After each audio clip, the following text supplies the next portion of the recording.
नमस्कार, मैं हूं दीपक और आप देख रहे हैं डीएसके टॉक्स। आइए बात करते हैं टाटा आईपीएल 2026 के मुकाबला नंबर 6 की, यानी कि केकेआर और एसआरएच का मुकाबला, जो कि ईडन गार्डन में खेला जा रहा था। और ईडन गार्डन जो कितना छोटा मैदान है, जहां पर चेजिंग करना कितना आसान हो जाता है, इतनी जबरदस्त चेजिंग फ्रेंडली कंडीशन होने के बावजूद केकेआर की टीम जो है ये मुकाबला हार जाती है। ये लोग यानी कि केकेआर की टीम, जो कि मुंबई के सामने 220 रन बनाए थे लेकिन डिफेंड नहीं कर पाए थे, और यही केकेआर की टीम सामने 226 का टारगेट था, उसे ये अचीव नहीं कर पाते हैं। इसका मतलब ये हुआ है कि केकेआर की टीम ना टारगेट डिफेंड कर पाती है और ना ही टारगेट को चेज कर पाती है, और इस सीजन में ये रिकॉर्ड सेट करने वाली केकेआर जो है वो पहली टीम बन गई है। और इसके साथ साथ कल रात के मैच में हमें एक और नई चीज देखने को मिली है, और वो नई चीज ये है कि इस सीजन में पहली बार कोई टीम जो है वो टोटल को डिफेंड करने में कामयाब हो जाती है, क्योंकि कल रात के मैच के पहले जितने भी मैचेस हुए हैं, हर मैच में चेस करने वाली टीम जो है वो जीत रही थी। हालांकि इसके बारे में कल जो मैंने वीडियो डाला था उसमें मैंने थोड़ी सी बातें कही थी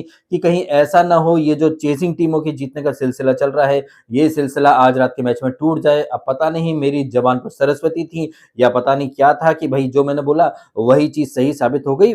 जहां पर कि केकेआर की टीम के कप्तान यानी कि अजिंक्य रहाणे टॉस जीतते हैं और फील्डिंग का फैसला लेते हैं, क्योंकि अब तक जो रिकॉर्ड रहा है वो चेसिंग टीमों के फेवर में ही रहा है। ये सोच करके रहाणे बाबू जो है वो फील्डिंग का फैसला लेते हैं, लेकिन ये जो फैसला था अजिंक्य रहाणे का, इस फैसले को पूरी तरह से गलत साबित करने पर आमादा हो जाते हैं ट्रेविस हेड और अभिषेक शर्मा। ताबड़तोड़ कुटाई करना शुरू करते हैं और इनका भरपूर साथ देता है कोई और नहीं, केकेआर का कप्तान यानी कि अजिंक्य रहाणे। जहां पर कि अजिंक्य रहाणे एक आसान सा कैच जो है वो ड्रॉप कर देते हैं, जब सुनील नारायण की बॉल पर छक्का मारने के चक्कर में शॉट थोड़ा सा मिस टाइम होता है ट्रेविस हेड का, और बॉल जो है वो बाउंड्री के बाहर जाने के बजाय सीधी खड़ी हो जाती है। और अजिंक्य रहाणे कोशिश करते हैं लेकिन ये कोशिश जो है वो नाकाम साबित होती है। अब ये जो मोमेंट था ना, इसी मोमेंट पर कहीं ना कहीं हमें ऊपर वाले ने एक हिंट दे दी थी कि ये जो मुकाबला है, इस मुकाबले में केकेआर जो है वो हगने वाली है, और इस हगने की जो शुरुआत है वो केकेआर के कप्तान यानी कि रहाणे साहब उन्होंने खुद कर दी है। पहले वो फील्डिंग में कैच छोड़ देते हैं, और जब बारी आती है बैटिंग की तो आपके सामने 226 रनों का टारगेट है, आपको पहली बॉल से हिटिंग करनी है। और हिटिंग की भी फिन एलन ने, जो कि 7 गेंदों में 28 मारता है, पहले ओवर में 25 मारता है। और जैसे ही हमें लगने लगता है कि फिन एलन जो है वो एक और अच्छी इनिंग खेलेगा, बिल्कुल वैसे ही जैसे कि उसने इसी ग्राउंड पर साउथ अफ्रीका के अगेंस्ट टारगेट चेस करते समय 33 गेंदों में 100 रन ठोक डाले थे, उसी तरह की एक और इनिंग खेलेगा, लेकिन तभी उसका शॉट जो है वो मिस टाइम होता है और वो आउट हो जाता है। और फिर आपने देखा 226 की चेज में रहाणे साहब 100 का स्ट्राइक रेट भी मेंटेन नहीं कर पाते हैं। 10 गेंदें खेलते हैं और आई थिंक 8 रन बना पाते हैं, और बहुत ही बुरी तरह से हगने की शुरुआत करते हैं। हालांकि थोड़ी देर के लिए अंगकृष रघुवंशी आ जाता है, वो कुछ हाथ दिखाता है, लेकिन जैसे ही फिन एलन का विकेट गिरा उसके बाद से हम सबको ये पता चल चुका था कि यहां से ये जो मैच है सिर्फ एक फॉर्मेलिटी है। अब बस हमें ये देखना है कि केकेआर वाले कितने रनों से हारते हैं। रघुवंशी 50 मारता है, रिंकू सिंह जो कि जब तक गरीब था वो एक ओवर में 5 छक्के मारने का दमखम रखता था,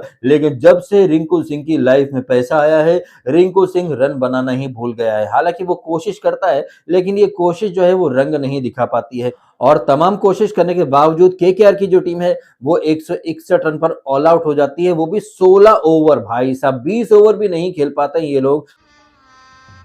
गजब बेइज्जती है। गजब से भी गजब वाली बेइज्जती हुई है कल रात के मैच में केकेआर की, क्योंकि पहले आपने बॉलिंग में खूब सारे रन खाए। खास तौर पर वर्ल्ड मिस्टीरियस स्पिन बॉलर है वरुण चक्रवर्ती। वरुण चक्रवर्ती को जब वो वर्ल्ड कप में साउथ अफ्रीका वालों ने पेला था, उसके बाद से तो ये बंदा अपनी रिदम, अपनी मिस्ट्री सब कुछ गवा बैठा है। खूब रन खाए। इनफैक्ट वरुण चक्रवर्ती की तो ये हालत हो गई है कि एक टाइम का मिस्टीरियस बॉलर कल अपने कोटे के पूरे ओवर भी कंप्लीट नहीं कर पाता है। हाँ, आप ये कह सकते हैं कि ब्लेसिंग मुजरबानी और वैभव अरोड़ा, इन दोनों ने काफी अच्छी बॉलिंग करी है, लेकिन जो स्पिनर्स हैं इन्होंने खूब रन खाए हैं। वहीं एसआरएच की बॉलिंग करें तो जयदेव उनादकट, जिसका स्टैट काफी अच्छा है रहाणे के अगेंस्ट, कल उसने आई थिंक 5वीं या 6ठी बार रहाणे को आउट करा। इनफैक्ट विकेटों की जो गंगा बह रही थी उसमें नीतीश कुमार रेड्डी, जैसे कि पिछले मैच में हमने भर भर के क्रिटिसाइज करा था, आप देखिए भाई साहब, जिन खिलाड़ियों को मैंने क्रिटिसाइज करा वो सारे खिलाड़ी इस मैच में चल गए। जैसे कि वो ट्रेविस ठुल्ला चल गया, नीतीश कुमार रेड्डी, जैसे मैंने कहा था कि लोग इसको हार्दिक पांड्या से कंपेयर करते हैं, इसमें कोई दमखम नहीं है, बट आप देखिए भाई साहब, यही बंदा जो है वो कल मैन ऑफ द मैच बनता है। पहले बैटिंग में ये कलासन के साथ अच्छी पार्टनरशिप करता है, कुछ 40 के आसपास रन बनाता है, और फिर जब बारी आती है बॉलिंग की तो ये बंदा 2 विकेट निकाल करके ले जाता है। और इसके यानी कि नीतीश कुमार रेड्डी के कंपैरिजन में हम बात करें केकेआर के सबसे महंगे ऑलराउंडर की यानी कि कैमरून ग्रीन की, वो पिछले मैच में भी फ्लॉप था, वो यहाँ पर भी फ्लॉप हो गया। यहाँ पर आप कह सकते हैं कि थोड़ा-सा बैड लक था, बदकिस्मती थी, लेकिन पिछले मैच में तो कोई बदकिस्मती नहीं थी ना भाई साहब। वहाँ पर भी पैसा बर्बाद, यहाँ पर भी पैसा बर्बाद और ये कोई पहली बार नहीं है और ना ही आखिरी बार है, जहाँ पर आईपीएल का सबसे महंगा खिलाड़ी आए और एकदम हक करके चले जाए। आपने पिछले सीजन देखा था वेंकी अय्यर, ऋषभ पंत और इस साल आप यही चीजें रिपीट होते हुए देख रहे हैं कैमरून ग्रीन के मैटर में, जहां पर कि वो इस आईपीएल का सबसे महंगा खिलाड़ी बना, लेकिन ना बैटिंग चल रही, बॉलिंग तो कर ही नहीं रहा है। तो जब ये बंदा बॉलिंग कर नहीं रहा है तो आप टिम साइफर्ट को लेकर के आ जाओ ना भाई साहब। टिम साइफर्ट और फिन एलन आपके लिए ओपन करें, फिर रहाणे को नंबर 3 पर भेज दो या फिर 4 या 5 पर उसको भेजो, ऊपर आप लेकर के आओ रिंकू को, रघुवंशी को। बैटिंग को ताबड़तोड़ बनाना चाहिए, लेकिन नहीं भाई साहब, रहाणे साहब आ जाते हैं एकदम लेजी बफेलो वाली आंखें लेकर के, जैसे बंदा अभी गांजा फूक करके आया हो या अभी नींद से उठा हो। जब मेरे पास है बहाने तो रन क्यों बनाने।